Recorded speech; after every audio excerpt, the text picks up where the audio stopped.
Hey there, how's it going? Welcome back to the Let's Play world. And, geez, it's been a minute, hasn't it? Well, I mean, I suppose if we're being accurate, it's been more like a year, but you know, that's okay. Well, I guess a year is a long time. It's probably shouldn't have taken that long, huh? Yeah, sorry about that. You know how it is. Things come up in life, you get distracted, you get interested in other things, other games, but you know, it's not that big of a deal. Wait a minute. What is that? Is that my Destiny 2 Steam page? Oh, that's a lot of hours. Did I really play that much in the last year? No, it couldn't have been. You know what? Whatever. It doesn't matter. None of it matters, because what does matter is that I'm finally back and ready to get back into it. I have still done a lot of stuff on this world during this hiatus. I have a lot of plans for the future, and I'm really excited to get back into it. So you've waited long enough, a year. I'm not going to make you wait any longer. Let's get right into it. So my plan of action for today is simple. I want to take you guys around my world and show off all of the stuff that I've been working on since the last episode and talk about what my plans are going to be for the future. No. So what I'm going to do is go through all of the projects that I've been working on in a chronological order between the last episode and the beginning of this one. That way you guys can get a timeline of events, and it'll also be easier for me to work through because I tend to bounce between projects on my world, and it quickly becomes hard to manage how everything came together. If you are new to the channel and want to know more about this world, I have a world tour video that I will link in the description. The world tour covers everything I did on this world before I started the Let's Play series. So in this video, if you find anything that interests you and you want to learn more about, check out the world tour, and chances are I probably covered it. It's split into nice little sections, so it's easy to find things, and if you have any questions, please let me know. All right, let's get into it. And our journey begins right here. Like literally right here, right where my cursor is. Here, I'll show you. And then we go down. Whoa! And we're down here. I am amazed I got that first try. I'm totally lying, by the way. That was attempt 13. And as you can see, this area is cleared out far more than it was when you last saw it.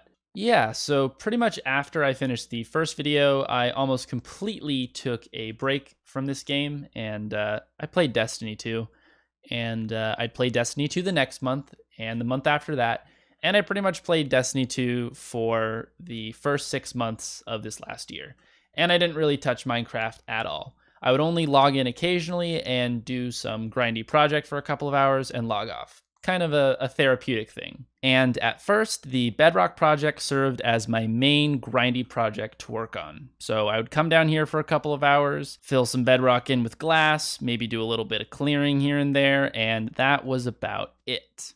But as I continued to work on the project more and more, I started to grow increasingly irritated with how I had the beacons laid out. Because originally what I did was throw down the beacons haphazardly wherever I felt they made the most sense on the surface.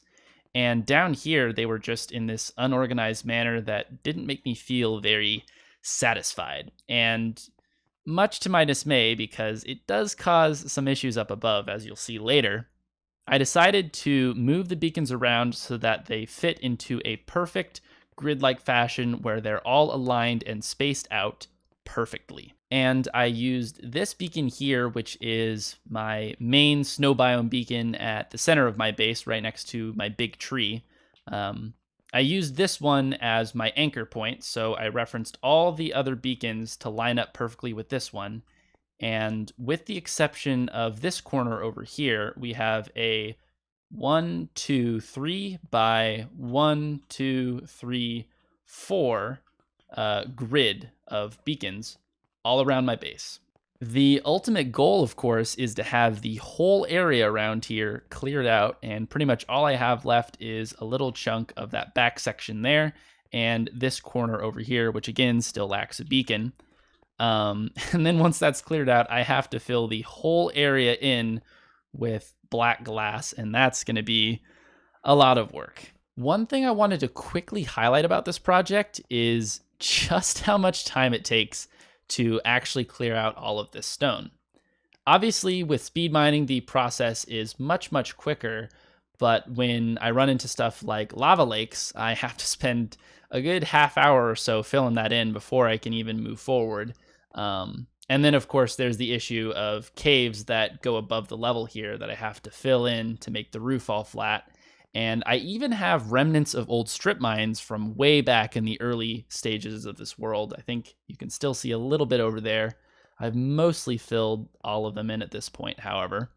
So anyways, just keep in mind that there's a lot more that goes into this besides just the simple process of speed mining. Anyways, I think I've rambled on long enough down here. I'd like to get back up to the surface and show you guys all the other stuff that I've been working on. But before I do, one last thing, I wanted to go back to my storage area here. And it's definitely gotten bigger, and every single one of these chests are just full of stuff. But you'll notice that there are some gaps, and that is where all of the ores that I've gathered used to be. I recently pulled them all out in preparation for this video, and as soon as I kill Mr. Zombie here, I'm going to show him to you. And the trident kind of sucks. I don't know if I'm going to use this much anymore. So here we are. Here is the tally. Full double chest of coal. Basically another full double chest of coal. Full double chest of iron. A little bit more. Basically a full double chest of redstone. Another full double chest of redstone. And the goodies. Yeah, I definitely wasn't planning on getting a haul this sizable, but here it is. So pro tip, you guys, if you ever want a bunch of resources, just dig a big hole. Wait. Dig a big hole. Was that right? Yeah, I was right. One last thing before I go, I promise. This is it. I have a passive mob farm that's right in the middle. So pretty much anytime I'm in this area working, I'm getting passive drops, and I've amassed a nice little surplus on the side, which is actually really beneficial to me because I'm starting to run low on a lot of these resources. So neat little thing, great. I promise I'm done now. Let's get out of here and move on with the tour. At the time that I am recording this, I'm quickly realizing that this is probably going to end up being another long video, which I don't want. I want the videos to be more in the 20 to 30 minute range, but after quickly going through my itinerary and seeing how long the first one took, it's just going to add up pretty quick. So I apologize for that, but hopefully if I start making these videos more regularly, I won't have to need to do these huge summaries. So the next thing that we are taking a look at here is the ice road. And the last time you guys saw this thing, it was barely complete. And now, as you can see, it stretches all the way down, and it actually goes all the way to my stronghold. So yeah, I finished it. One of the things I really like doing in this game is splitting up projects so that I can kind of bounce between them and work on them whenever they feel interesting to me. That way I don't get bored or burnt out. So this project essentially served as my backup in case I got bored of the Bedrock project. It started out small with little advances, but once I got all of the resources forked up and got a good rhythm going with repeating this pattern over and over, I quickly started to gain tremendous ground, stretching this thing all the way down. Once I hit this tunnel here, I took the easy way out, and I just did a little tunnel and put up a quick little design. I'm happy with it. Doesn't need to be anything special. Besides, when you're on this thing, you're going to be moving at Mach 2 anyway, so it's not like you're going to see it for very long. So I'm going to go ahead and finish the rest of this journey as it was meant to be made by boat. Especially because it's faster to go by boat rather than to use Elytra. So let's go ahead and hop in this thing, hop into F5, and enjoy the rest of our ride. And yeah, I'm very happy with how this thing turned out.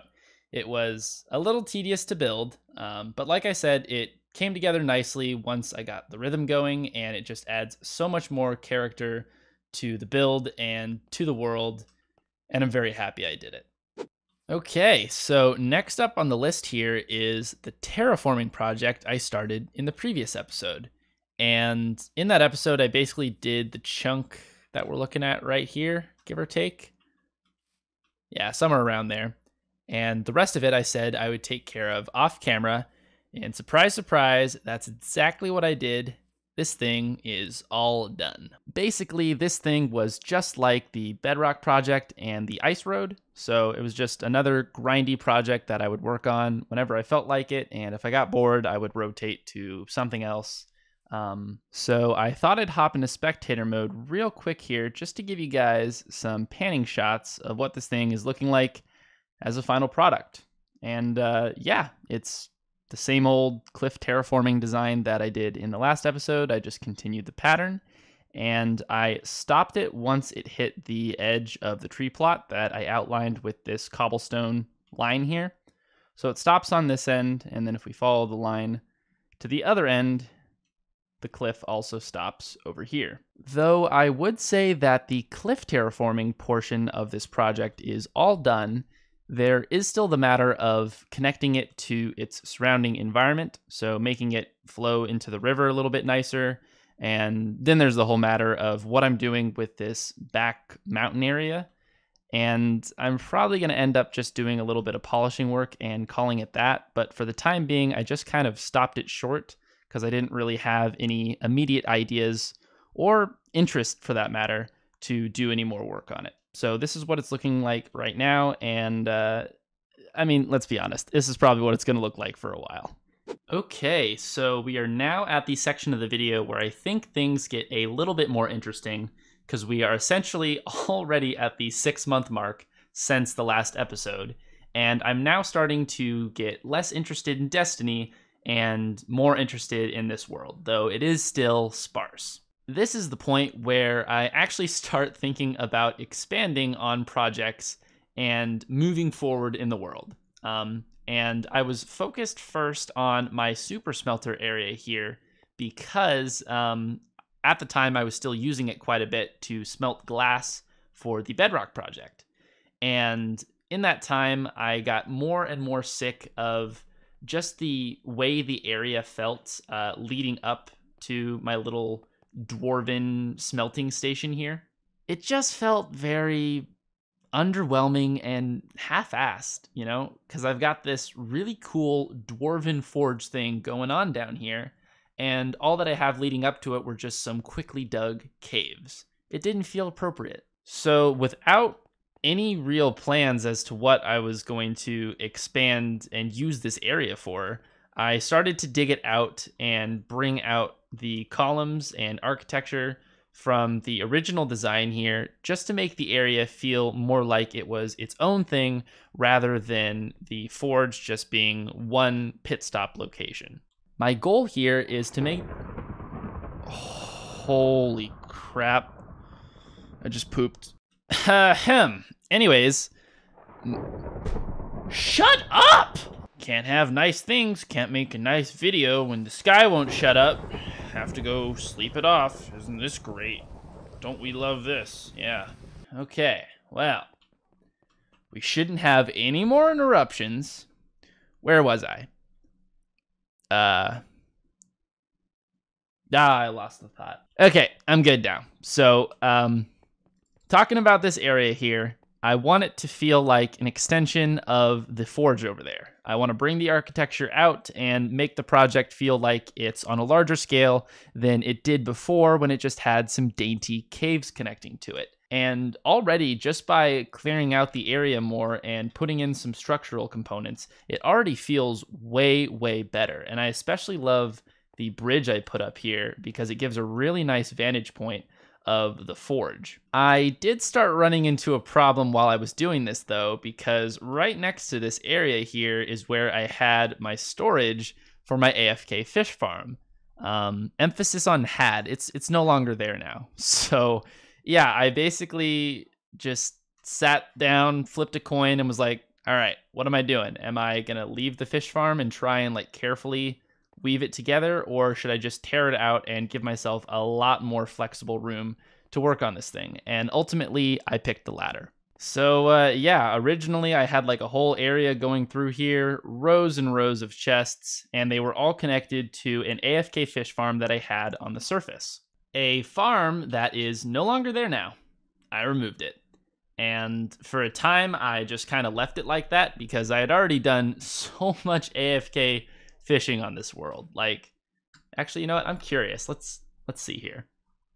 Aha, right here. So I have used a fishing rod 68,000 times.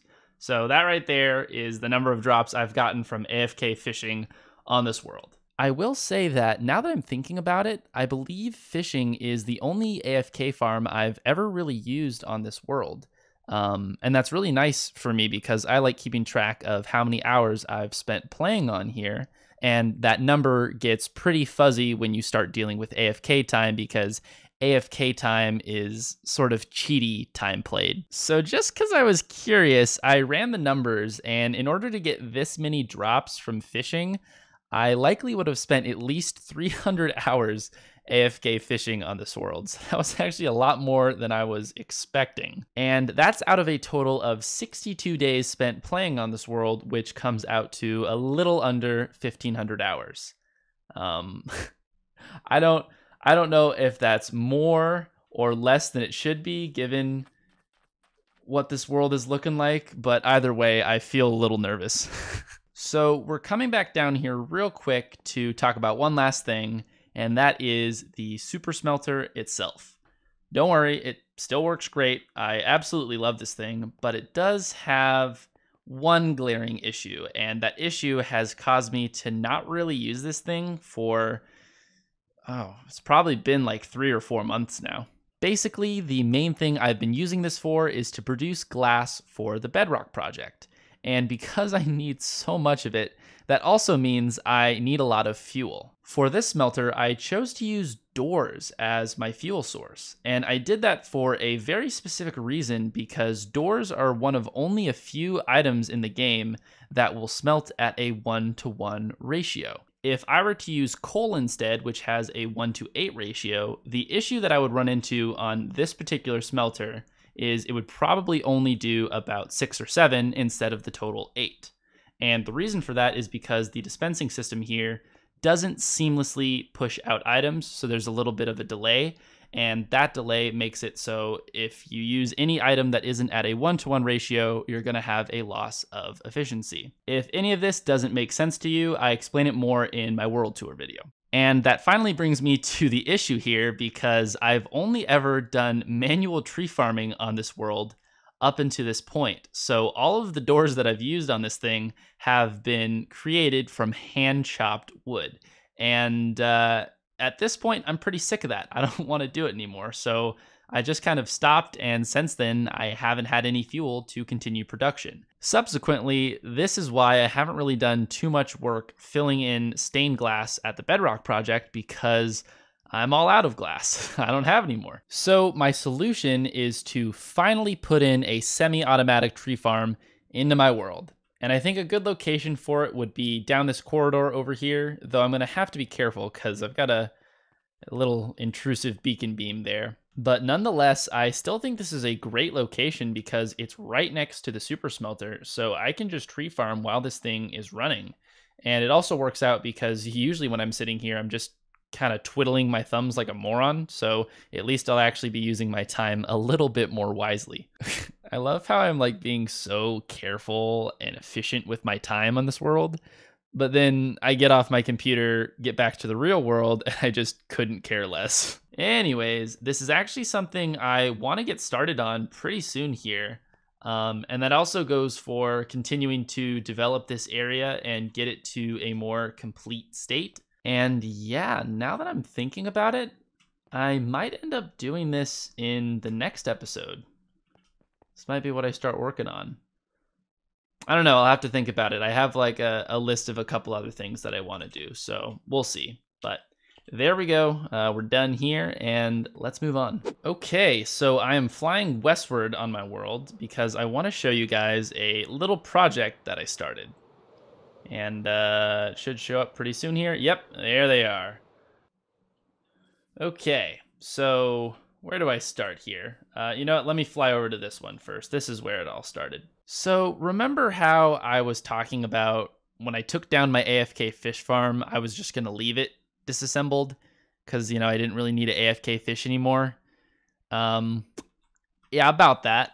I built a new one. It's pretty much the same exact operation as, but right as I hit record, it started to rain. What is it with the weather today? You know, fishing rates are better when it's raining. I don't think it would hurt if I just for a little bit did some AFK fishing. It wouldn't hurt, right? Just a little.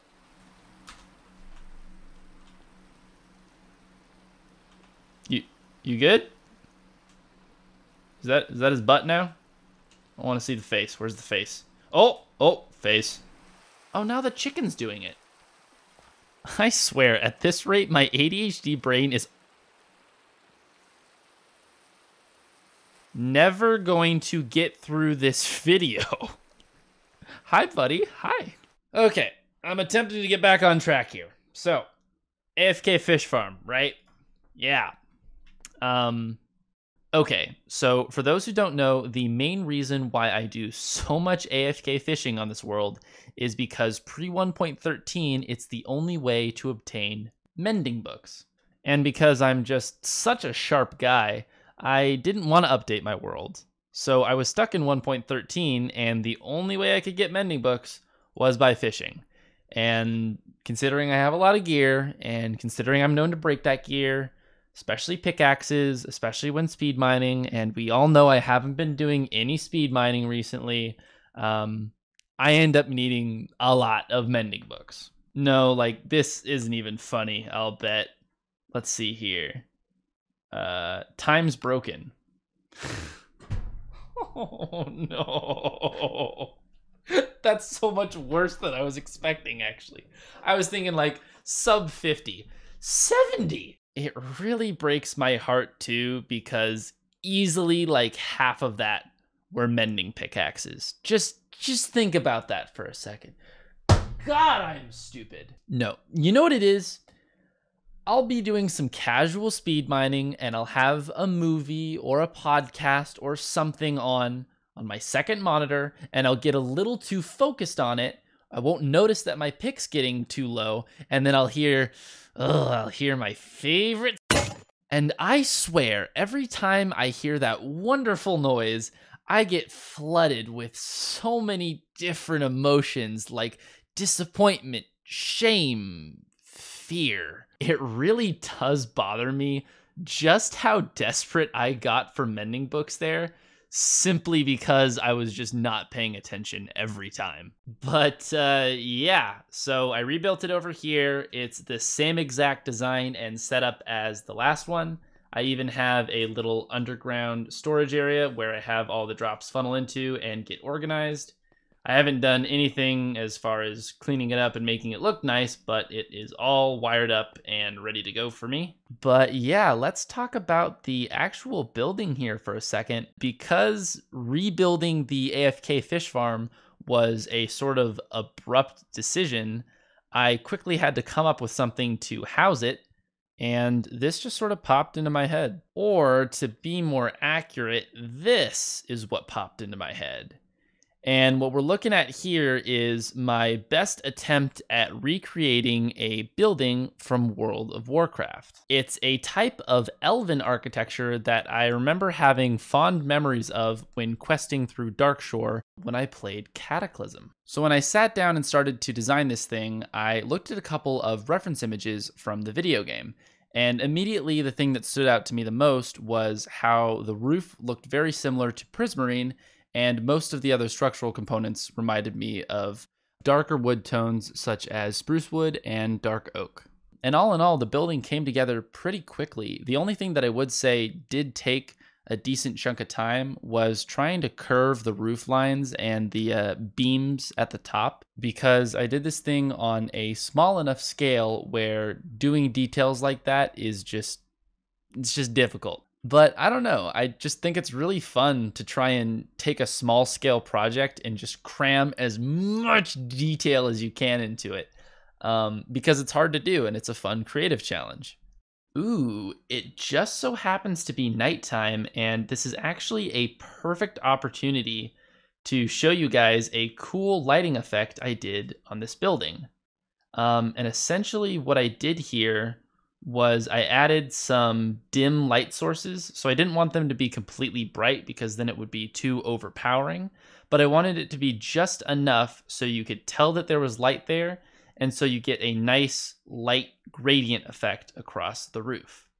And so the way that I did that is I tried to come up with some sort of an appealing window design and then hide lighting in that window cell. So for this one, I've got a carpet with a torch under it. And then for the side windows here, I used spruce leaves, and then a little bit of a ways away, I put a torch. And again, I didn't put the torch like right next to the spruce leaves here because then the light would have been too bright and it would have been too overpowering.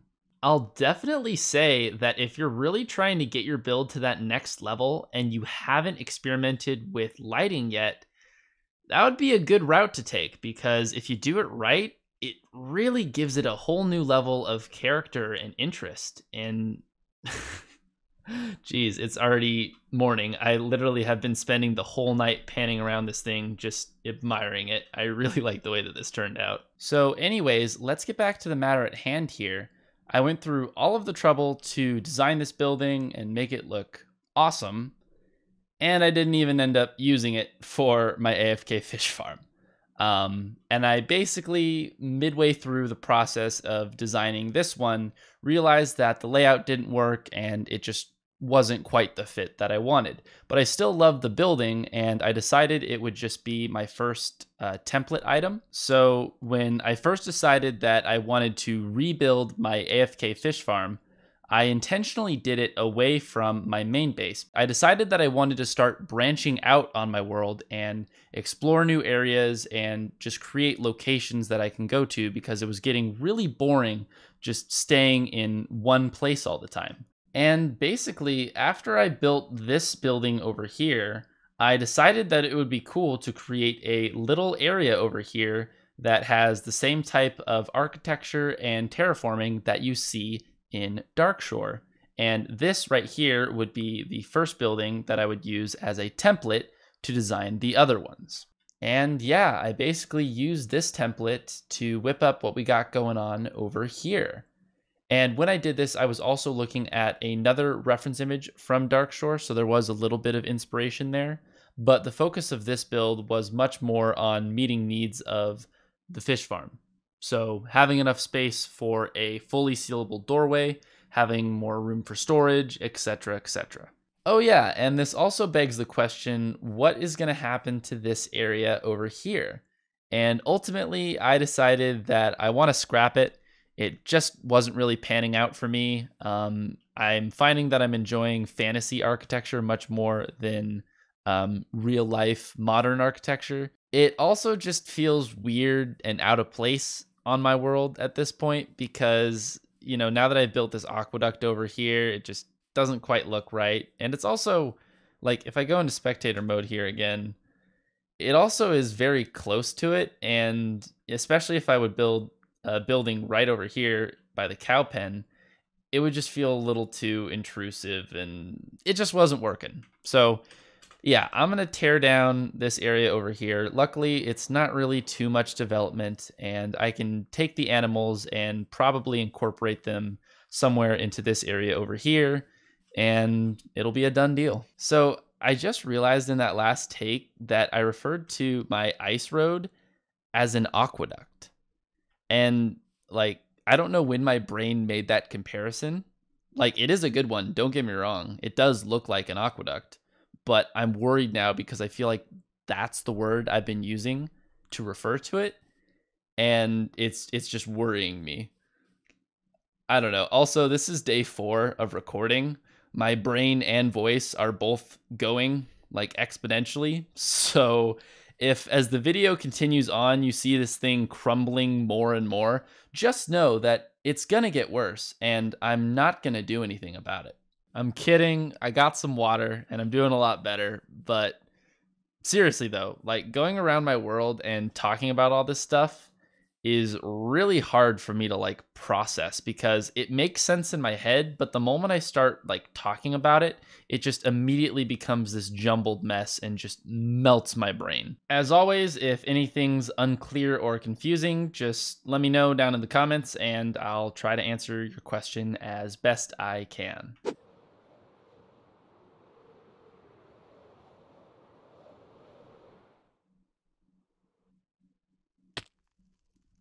What? Oh, they broke. I was wondering, like, what that was all about. Okay, so I brought you to the Nether here real quick because there is one piece of development that has happened here, and I've got a third Nether tunnel now. So before I just had the purple and orange one, and now I've got the aquamarine blue one, and you'll never guess what's down this tunnel. And surprise, surprise, it's an ocean monument. This is actually something that I located a long time ago on my world. It's just, I've never gotten around to actually turning it into a guardian farm because I've never used prismarine enough to necessitate that. But now that I started working on those dark shore buildings, I finally have enough incentive to start working on one. And basically what I got here is I'm in the process of laying out a grid of sand, which will make it easier to drain all of this water out from around the ocean monument. And from there, I'll be able to make a guardian farm with much better rates than if I was just going to make one underwater as is. But yeah, that's pretty much all there is to talk about right now. I'm still pretty early on in the process and I've got a ways to go. But I just wanted to briefly mention to you guys that this is something that I started working on, and it's something that I'll definitely return to pretty soon here. Okay, so we're back at home base now, and let's recap what our timeline is looking like up until this point. So basically, for the first 6 months or so, I really wasn't doing too much on the world. I was mainly hopping on occasionally, doing some grindy projects, and that was about it. Then after that, for about the next, like 3 months or so, I started to slowly build momentum back up and work on more interesting projects like my super smelter and AFK fish farm. And that brings us to where I'm at now, which is about the last 3 months until I started this video. And it's at this point that I would definitely say I fully got back into my world and started playing it much more consistently. And I also just had a lot more inspiration and excitement. So I started just working on more projects and making more things happen. The issue with this, however, is I basically started ping-ponging between a bunch of different projects because I was really in a good mood, I was excited, and I was wanting to work on all of these different things.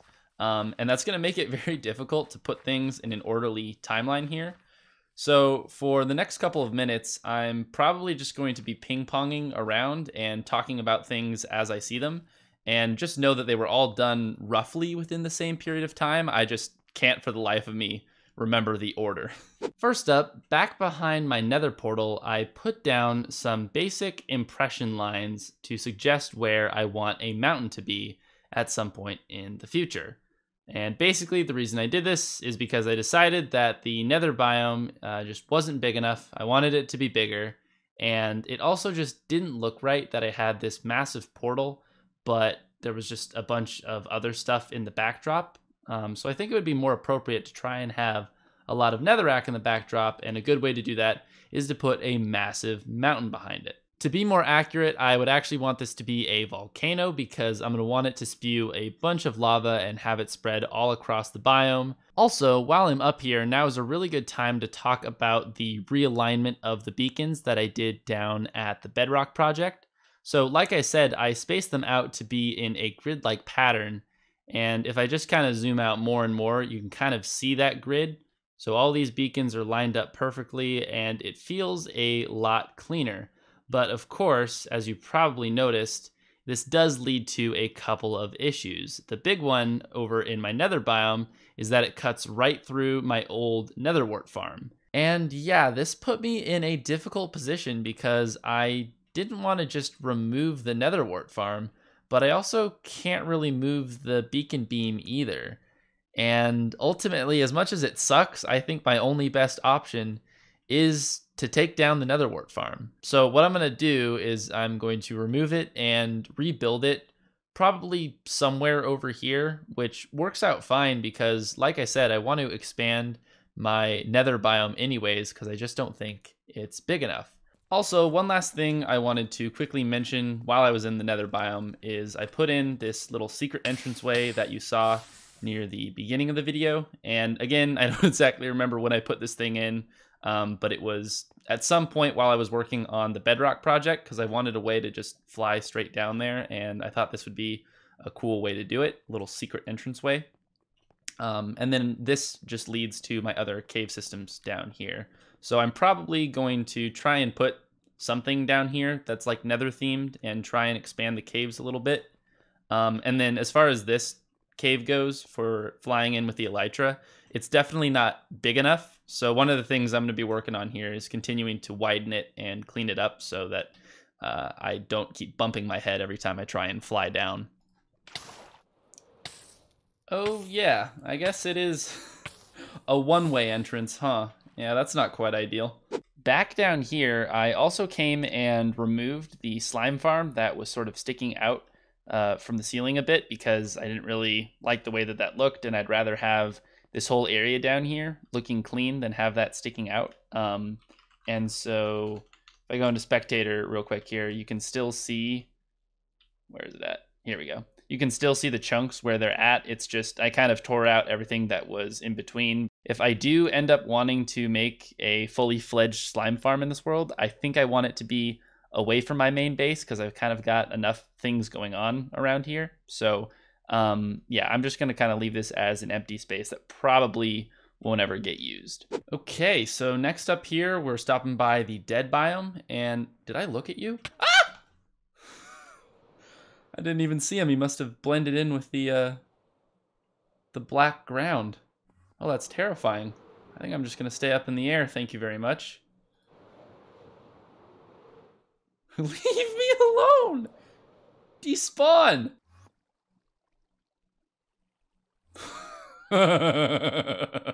They want me. Anyways, there hasn't been too much work done over here. I want to say there's like little things that I've done, like I've messed with the mountains a little bit. I've worked on this building a bit. Are we good now? Jeez. Most of it is not really stuff that's worth mentioning, but I am going to go to a couple of stuff. So to begin with, right over here, I built a cool little horse stable. I want to use horses in my world, and I thought that this would be a good way to start because I already had some skeletal horses offhand, so it kind of fits the whole theme of the dead biome. And I tried to base this off of something, I think. Let me go back to my like folder of reference images and see if I can pull something out. Dude! This guy will not leave me alone. I'm about to throw down. No, let's do this thing. Come on, let's go. Where are you at? Let's go. Come on. Oh yeah, now he doesn't attack me. I'm looking right at you.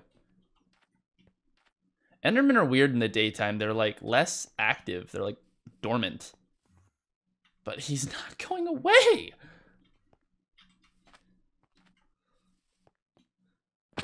There we go. Yeah, he's not even attacking me.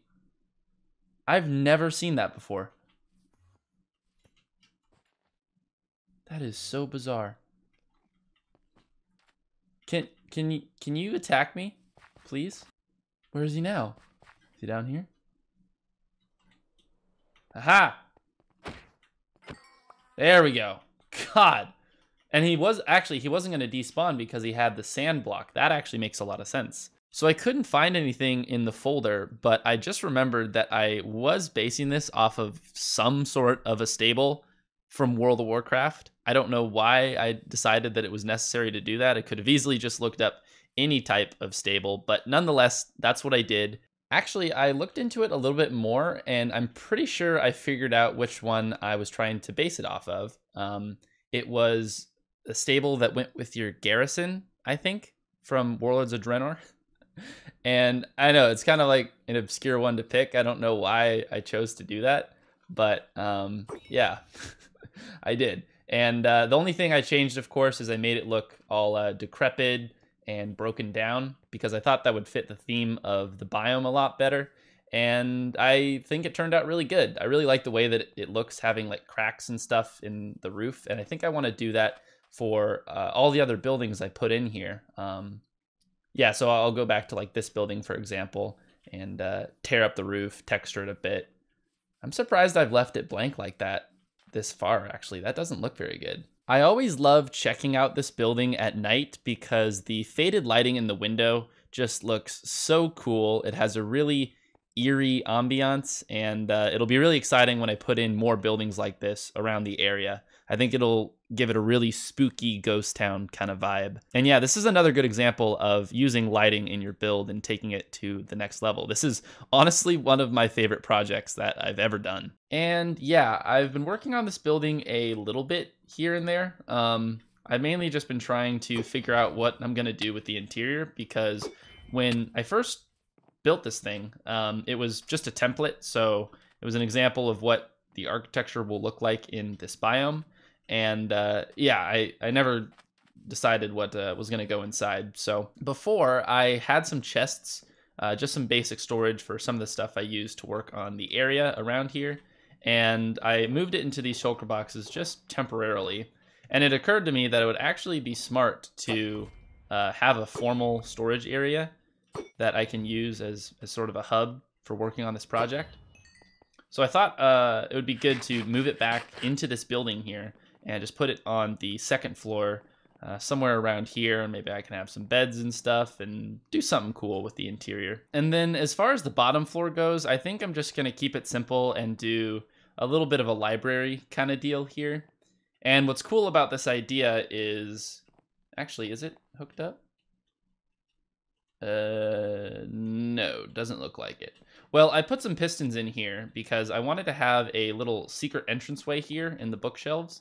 And when you walk in, you can just drop down, and this brings you into the underground area of my Iron Golem farm. So I did a little bit of work down here, and one of the things I did was I put in a little storage alcove. So this is where all of the blocks and materials go that I use to work on this project down here. Pretty self-explanatory stuff.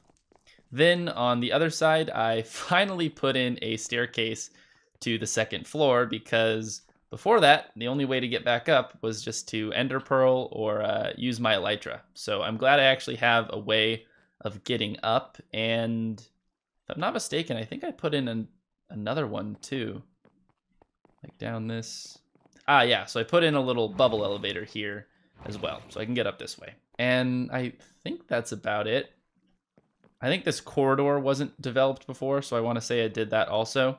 And this is what connects back up to the cave to the outside. So yeah, that's about it for underground there. I've also been doing a little bit of terraforming work here and there. So there are a couple of mountains in the dead biome that are here now that weren't before. And I don't know, there's a lot that's going to change in the future, so I'm not sure if this is even worth mentioning, but there's that. And real quick, if I go back to the nether biome here, there is a little bit more work I did to the right of my nether portal, just continuing to expand out the biome and get a feel for it. And I even started working on this mountain over here on the edge of my snow biome. And yeah, I'm having actually a lot of fun with this one. I like how I'm kind of doing something a little bit different with some jagged cliffs, whereas a lot of my other mountains are more just traffic cones, right? So that's fun. Real quick, back at the dead biome here, I put in a massive patch of mycelium in the adjacent area, basically because I was running low on the stuff and I needed to farm it. So basically what I'll do here is just make a massive field of dirt and then put in a couple of mycelium seed blocks and let it spread. And then once it's spread, just kind of harvest away. So pretty simple. And I think I'm going to leave this as like my permanent designated spot to farm mycelium. So, I'll probably make it a little bit bigger, I think, and then put in some mountains around it and sort of blend that into the rest of the terraforming for my dead biome. And I think this works out well for me because currently I don't think the dead biome is big enough. And it's also just, like a weird shape being limited to just the other side of the river. So if I expand it over into this chunk of land, it will really open it up and create a lot more possibilities for what I can do with it. Okay, and at this point, we're basically at the last month and a half of the timeline. And there's something that you guys have probably noticed in the video up until this point, and I haven't addressed it yet. And I don't think I will. No, so I basically removed my entire tree farm. It's gone. And I basically was just going around my world, thinking about my plans for the future, how I wanted everything to come together. And I kept circling back to the tree farm here because it just didn't quite look right to me. And eventually I concluded that it just didn't fit and it needed to go, because it was pretty half-assed in retrospect. It wasn't super efficient. There was a basic wall for the perimeter. I didn't even put a big tree in the center. I just put a stump. And if you go to the rest of my world, things are a lot more meticulously crafted. It's more natural. There's a lot of terraforming. And then you just kind of had this huge boxy structure that wasn't even that cool in the first place. And so for those reasons, I just thought that the best decision was to tear it down and try and come up with something better. And as much as it sucked to rip this whole thing apart that I spent a bunch of time building, it actually wasn't too bad because, again, it was just a couple of walls, a stump in the middle, and then trees planted in between. And all in all, it took like an hour and a half tops. So it wasn't even that much work to tear it down, and I already have a much better idea for what's going to go in its place. So keeping in the theme of using cliffside terraforming around my base here, I thought it would be perfect to continue that and use them to put together my new tree farm. And basically what I'm just going to do is go off of what I did in the back here with the birch plot and just have a bunch of other plots at different levels for each of the different tree types. And when I was first brainstorming this idea, I thought it would be good to take a screenshot and start drawing just to get an idea of where I wanted each of these plots to go. And this is basically my rough draft here. We've got birch, oak, jungle, spruce, acacia, and dark oak. And for the jungle and spruce wood, I'm going to be farming them as 2x2s because I prefer that. And because the heights of those 2x2s are a lot higher than the other trees, I wanted to lower the elevation of these plots specifically. That way the overall skyline of these trees is a bit more even because I think that'll look nicer. I am also going to add different heights for the other plots as well because I think that'll make the build look a lot more interesting than if it was just the same height as the birch plot here. And for the dark oak, I think specifically this spot works well because you have a dark oak forest over here. And that presents a unique opportunity to maybe blend it in the future, but I don't have any specific plans at the moment. And by that same token, it's also nice to start developing on this side of the river because, for one, it gives me a cool opportunity to do some natural cliff bridges across this river, and it's starting to incorporate this chunk of land, which I already established I want to do in this area by bringing the dead biome over here. So we have a nice cohesive plan to sort of develop this land and connect it all together. And the other thing I really like about this plan is it opens up a bunch of space over here. And for the longest time, I've never been satisfied with my snowy biome because I always felt like it was too small and needed more development. And now I have the perfect opportunity to expand it and do just that. So I don't exactly have it planned out yet, but I know I want to do a couple more of these big custom trees, do some icicles, focus a bit more on terraforming, and that's essentially going to stretch all the way to this mountain range here where I'll cut it off in some way. And quick side note, when I was thinking about how I wanted to develop the snow biome, I decided that the ornaments on my big tree here just wasn't working for me anymore. So I decided to tear them down. And I know that's like a little bit of poor timing for, things seasonally. But after I did it, just kind of looking around, I feel like it looks a lot cleaner just having the snow on top, no ornaments. So I'm happy I did it. Okay, so next up here is a pretty... What in the world? Why was it... Hello? I'm so confused. Is it just broken? Is it tethered to something?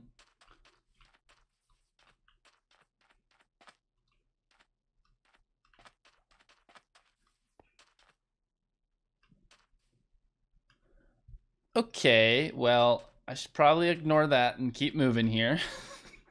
Actually, this guy is a perfect segue into the next thing that I want to talk about because obviously my world has been updated. So basically, I was down here at the Bedrock Project doing a little bit of clearing. And one thing that I didn't really clarify at the beginning is I do still work on my grindy projects throughout this whole hiatus period. It's not like I just did it at the beginning. It's in between all the other projects that I've shown you guys. So anyways, I'm down here doing a little bit of clearing and I'm having a bad day, right? I've already broken 2 of my picks and I have a third one and I'm being very careful not to break it. And of course, I end up breaking it anyways. And I just snapped because I know how much of an ordeal it is to recreate those 3 mending picks. You know, I've done it many times before. I've shown you guys how many picks I've broken on this world. And I've already spent so much time AFKing at my fish farm to get mending books. And I just didn't really want to do any of that anymore. So I was like, screw it. You know what? I'm done. It's time to finally update my world so I can use villagers to get all this stuff. It'll be a lot easier, a lot more fun, and just a lot better. The main reason why I didn't want to update my world before was because I wanted to keep my Iron Titan, which is an Iron Golem farm that breaks after 1.13, running. But throughout this emotional crisis I was having, it occurred to me that that's a really dumb reason because I've been running this thing for a long time now on my world, and I have more iron than I'll probably ever know what to do with. So it's like, there's no point. There's no point. And if I really do want to rebuild a new iron farm, I have plenty of space in the shell to empty it out and put in a new one. So yeah, there's no reason not to update. Now, quick clarification here. I didn't update straight to 1.18. We are currently in 1.15. So I've got the villager update and the bees update. And the main reason why I didn't go any further is more of just like a personal thing. I kind of like doing it in increments, so I kind of enjoy each update at a time. The next one, 1.16, will be, of course, the Nether update. And I'm actually planning on updating to that one pretty soon here, so be on the lookout for that. But as far as 1.17 and 18 go, that's going to take a bit more time. And the reason for that is because those updates are concerned with terrain changes. And if I'm going to be updating my world with those updates, I want to make sure I do a little bit of prep work and have everything figured out terrain wise, because once you update it and new terrain starts generating, if anything wonky happens, you can't really undo that. So I'd like to avoid any issues like that.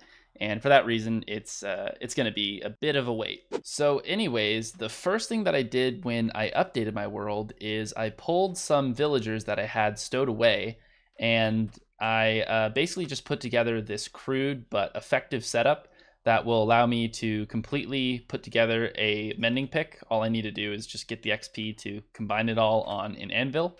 And what I've got here is an unbreaking villager, 2 farmers, just so I can trade like carrots and melons and stuff for emeralds. Got a mending villager here. We got silk touch here. And we got efficiency. I also have a toolsmith here because I can just trade him for a diamond pick. So I don't even need to actually spend diamonds anymore. I can just trade for emeralds, which is really awesome. And I know a lot of these trades aren't that good. There are a lot better deals that I can farm for if I actually put the time into it. But I specifically put as little time as I could into this. I just got the bare bones setup because I want to actually save all of the villager trading and min-maxing fun for when I actually get this village developed, because the whole point of the village is to do villager trading for every villager type and have a maximized and super efficient setup. So it's been brought to my attention that I didn't use min-maxing correctly there.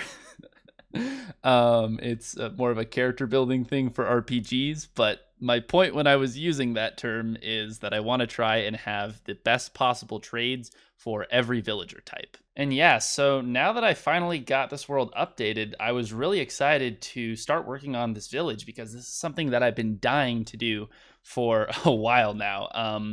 And the first thing that I decided I wanted to figure out was the ice road and where I actually wanted it to start. The way that I have it set up is I wanted it to cut straight through the desert village because I thought it would kind of look interesting or cool. I don't know, it was more of an arbitrary decision, but I'm sticking with it. And the question was whether or not I wanted the entrance to be somewhere inside of the village or if I wanted it to be outside.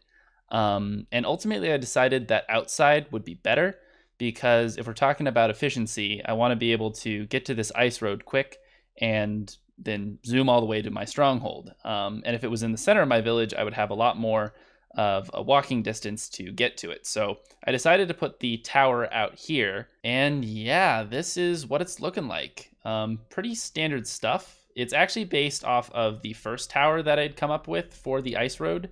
But I changed it to look skinnier and a little bit simpler, because the rest of the stuff around the village is going to be crowding your eye, and I didn't really want to add a bunch of extra detail when you're going to be looking at a lot of other stuff. So, and yeah, let's go ahead and check this thing out. So one of the really cool things about 1.14 is I finally have access to endstone stairs and slabs, which is really nice because in the past I've had to carefully design around only having the blocks available. And now I just have way more freedom. If we go inside, I've got a nice little pattern on the floor here just because I thought it looked plain otherwise. And then we've got your standard issue bubble elevator that takes you right to the top. And we've got the same station design as usual, so standard procedure there. And then some holes to jump back down if we want to get back to the bottom. Okay, and now on to the village itself. There's still obviously a lot of planning that I still need to do here, but I mainly wanted to figure out two things. One, I wanted to design the walls for the exterior, and I already did that. I have it all figured out in a creative world. And then the second thing is I wanted to figure out where I want the walls to go. So over here, you can see what the main wall design is going to look like. I wanted to keep it pretty simple because, again, there's going to be a lot of things that are going on around here, and I didn't want to overcomplicate it. So this is what we're looking at. And in this section specifically, I wanted to make sure that it went straight through the middle of the section between these two ice road pillars here. And I also wanted to make sure it was at just the right height, so it wasn't too close to hitting the top, but it also wasn't too far down. And I think I got it right in the sweet spot. Now, from these walls, I'm also going to have little intermediate guard towers that will go at corners and at specific sections. I think I'm going to have them in between every 5 sections of wall here. And the guard towers are designed to be pretty skinny and minimal as well, but allow the wall to be broken up a little bit and look a little bit more interesting. And then the other thing I'm going to have is entrance guard towers. So there's going to be 2 on either side of a portcullis, and these ones specifically are designed to be much chunkier than the other skinnier guard towers. So these will go at specific locations where I want the main entrance to the village to be. And my plan is I want to have one over here and one on the opposite end down there.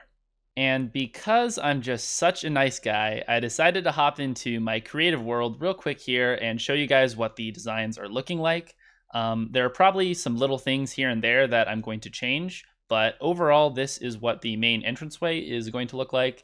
And this is what all of the guard towers are going to look like. As I mentioned before, I want to keep these pretty simple because there's going to be a lot of things going on in the village, and I don't want to overcrowd your eyes, but I did feel that at these towers they required a little bit more detail because they're a bit more unique.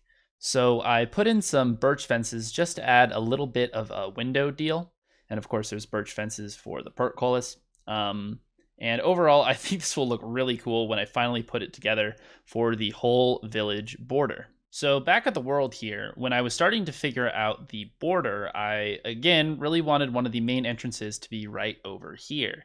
And no matter which way I was looking at it, the desert village rainbow sheep farm temple thing, it was just a little bit too close and I couldn't justify keeping it there. So I ended up deciding to tear it out, but because I just love the project so much and I really wanted to keep it, I ended up just moving it a little ways away over here. Look, I'll be the first to acknowledge that I've definitely torn down a lot of things, and it's definitely not something I want to be a recurring theme for these videos. It's just I've been trying to get things to a point where I'm satisfied with them, and where I'm at now, I think I'm really close. So, hopefully you guys won't have to see any more of this stuff. Yeah. So not much has changed between this one and the original. It's still a little bit incomplete. I've got the whole exterior finished, but the interior still has a bit of work left. I think I've got all the pens set up and everything. I just don't have the drop-down ceiling and the centerpiece. So originally, my plan was going to be to completely reconstruct this thing the way that it was before. So put all the sheep back in, put back in the cactus farm, rebuild the interior the same way, etc., etc. But I ended up deciding that I didn't want to put the cactus farm back in because I've got plenty, like probably more than I'll ever know what to do with. And I also didn't want to put the sheep back either. And I know that that's like, the whole point of this thing, but this is more of a novelty item, and I've expressed that in the past. So it's not efficient in any way, but it is just kind of a cool thing.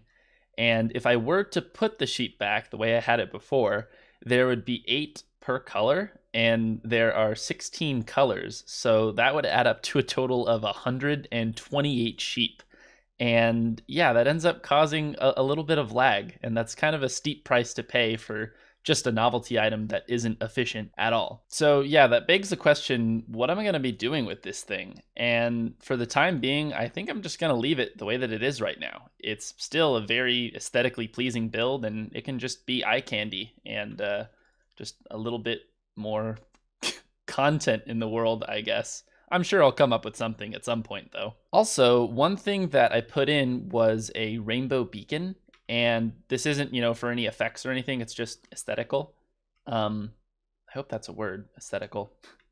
And it's pretty simple the way that this works, actually. It's just a beacon beam, and then I have a piston feed tape with all of the different colored glass that rotates around in a cycle, and it's powered by a hopper clock on a relatively short timer. I just realized I've had my sound off. I don't know if it's been like that for a while, but...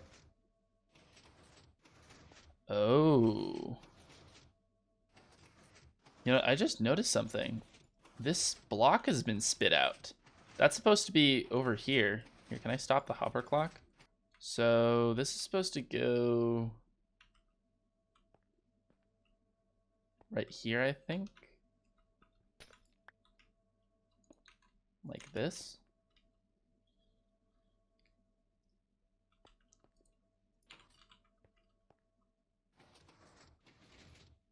Yep, looks like it's working correctly.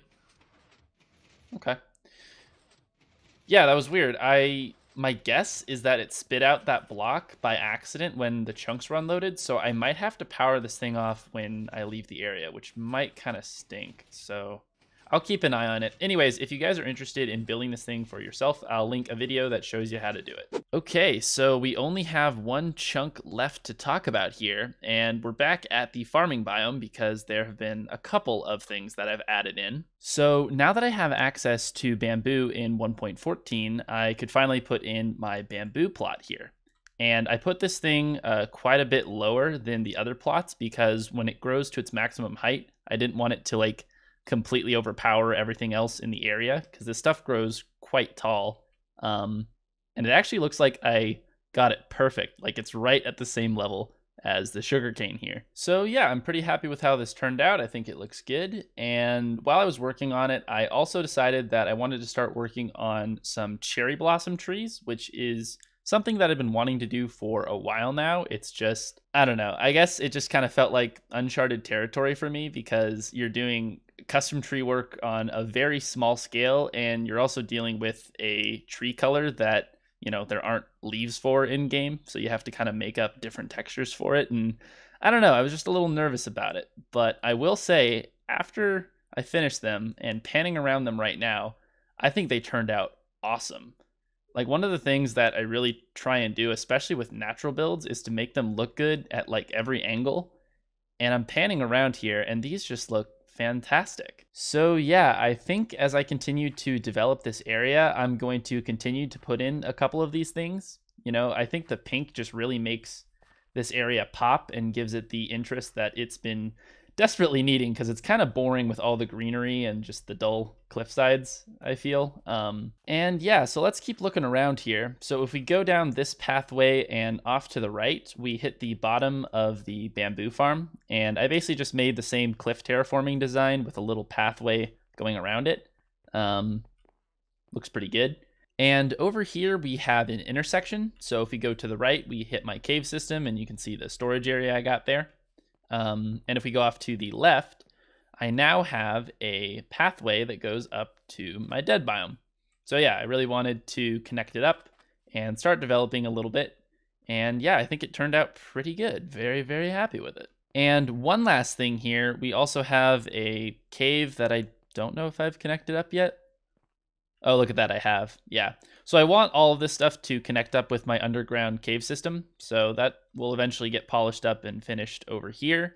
And if we go off in this direction, I have a vine farm that I've started. So I want to make this thing a lot bigger than it currently is. And I also want to put in a sizable cocoa bean farm as well, just so I can have all the different farms taken care of, because I'm basically out of space up top. So I'll just start throwing them underground here.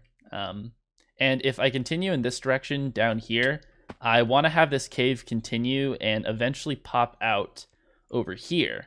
And this comes out right on the other side of this mountain. So it'll just go into my dead biome here, and it'll be another way to kind of access that area without having to go around. You know me, I like having different ways to go from point A to point B around my world, and this will be a wonderful addition. Okay, wow, yeah, this is it. We are finally at the end. You guys are now officially completely caught up on my world, and yeah, again, I didn't want the video to take this long, but then again, I didn't want to take a whole year off from making videos either. So as far as my plans for the future go, I unfortunately can't guarantee that I'll be getting another video out soon. I know, but my recording situation is just a little bit wonky at the moment, and yeah. But I can guarantee that in the meantime, I'm going to be putting in a lot of time on the world here. I'm just really excited to finish up all these projects that I've been working on for so long now and finally see how it all comes together. So rest assured that in the meantime, this world is going to be well taken care of. But anyways, that is it for this video. Take it easy, and I'll see you next time.